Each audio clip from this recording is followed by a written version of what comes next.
Hey everyone, it's Colin from GIY Guy. Thanks for checking out today's video. We're talking about how to keep moles out of your garden beds. And right now in the spring is the perfect time to watch this video because you can get ahead of this problem before you fill your beds, before you plant your beds. So last year my garden was doing super well. I had 3 pepper plants I was really looking forward to. We were getting near harvest season, end of July. And all of a sudden I go out one day and my pepper plants had started dying just out of nowhere. And I thought it's hot, but it's not that hot, you know. And turns out I looked a little closer and found mole tunnels all over that half of the bed where the pepper plants were. So I was pretty frustrated because I knew at that point there wasn't much I could do. I had seen mole tunnels around the outside of my garden beds and I thought, you know, I'll just cross my fingers and hope they don't find their way up near my plants. Turns out nature's gonna do what it's gonna do. And so they did find their way in, killed all my peppers. And so I took the loss last year, took the loss on 2024, and now we're moving into 2025, start of the season. What can I do differently? How can I protect my garden plants from these little boogers? So I did some research and found a few options that I'm sure you've probably heard of a couple, but the first is just your classic mole trap. These are your old school tunnel shanks. You just put them in the main path of the mole and then they walk through it. The trap closes and kills the mole.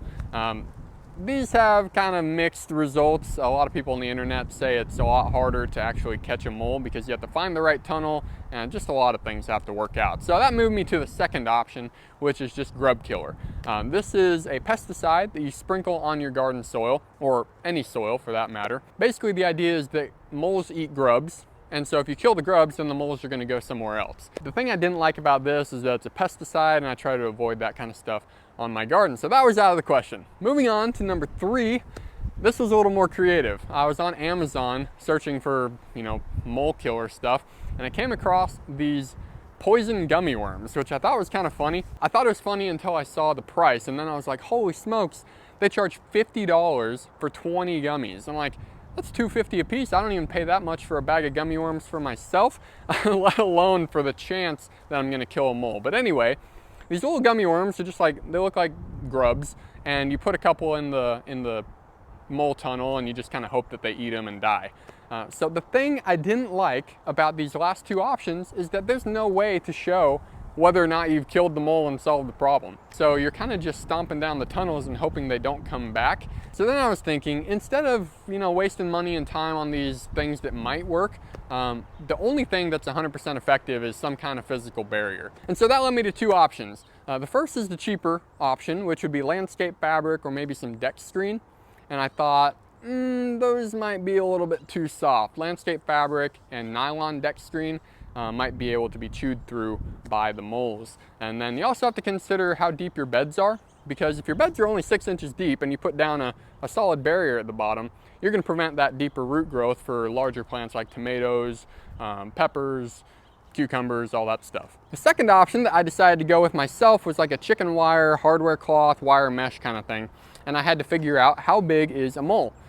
And it turns out an adult mole is about 2 inches tall by 2 inches wide. So I had to make sure my holes in the mesh were no bigger than that and probably, you know, significantly smaller to account for the range of mole sizes. Now chicken wire has a hole size about 1 inch diameter, but they're hexagons. And so from point to point of the hexagon holes is maybe 1.5 inches. So you have to ask yourself, is it worth saving, you know, half the cost and maybe risking that a smaller mole could fit through that chicken wire? For me, the answer was no. So for the rest of today's video, we're gonna be installing this 1/2 inch by 1/2 inch hardware cloth. It's a 4 foot by 25 foot roll, and we're gonna put it in this new bed. That's why I said this is the time to do it, because putting it down at the bottom of a new bed is way easier than, you know, pulling out all the dirt and putting it in an already filled bed. So this is gonna be really simple.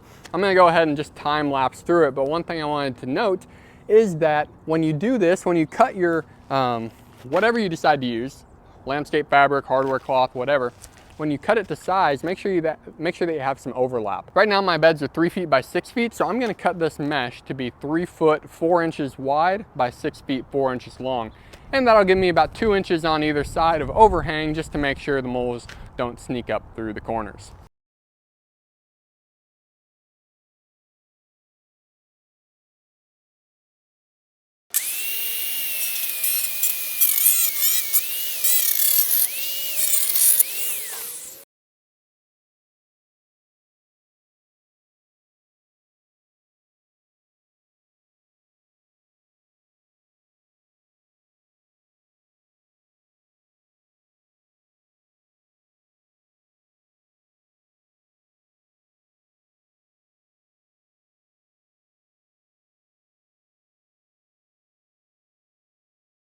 Well, there we go. There's the finished product. No moles are going to get through the bottom of that bed, which just feels really good. I feel confident that I can grow stuff in there without it getting messed up.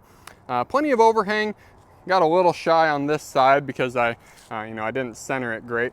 Ended up using sod staples to hold the mesh in place while I centered the bed and everything, but super happy with this. I think it's gonna be $100 well spent on that roll of mesh. Well, that's all I've got for today's video. Hope you enjoyed it. Hit that like and subscribe button. If you've got a comment about a clever way to deal with moles yourself, throw it down below. I'd love to check it out. I've got 3 other beds that need some kind of mole proofing on them, and I really don't want to take out all the dirt just to put this mesh down. So I'm willing to try a few things before I go that far. But with that, keep growing yourself, and I'll catch you in the next one.